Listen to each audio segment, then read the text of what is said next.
supériorité numérique. Puis les Whalers portent leur avance à 2 buts, cette fois en avantage numérique. Yvon Corriveau prend Patrick Roy en défaut entre les jambières. Après un but de Sylvain Turgeon à la toute fin du premier 20, les Whalers reprennent une avance de 2 buts en deuxième. Andrew Castles en supériorité numérique, ce qui a pour effet de refroidir l'ardeur des partisans tricolores. Le Canadien a marqué un deuxième but en désavantage numérique. Je pense que ce but-là ne nous a pas fait paniquer, justement, mais c'est lors de leur troisième but puis de leur quatrième but en moins de 30 secondes. Je pense que c'est là qu'on n'a pas réalisé vraiment que le Canadien avait pris le dessus sur la partie.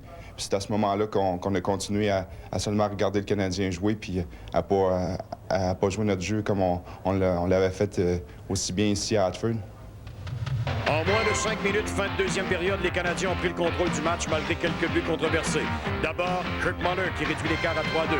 Puis, Brian Skrudland crée l'égalité de façon presque identique. Et Kirk Muller, avec son deuxième but de la rencontre, donne l'avance aux Canadiens pour la première fois du match.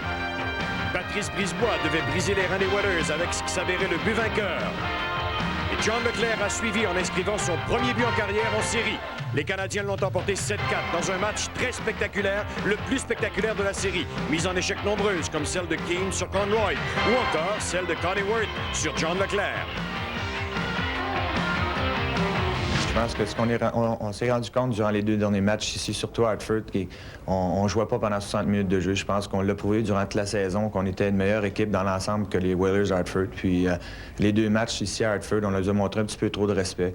La chose qui s'est passée à Montréal, c'est qu'on a commencé justement, on a arrêté de se poser des questions sur ce qu'on avait à faire, puis on a embarqué sa patinoire avec, dans l'esprit de travailler fort pendant 60 minutes de jeu, puis c'est ce qui est arrivé. Même à 3-1, je pense que tout le monde avait encore confiance sur le banc.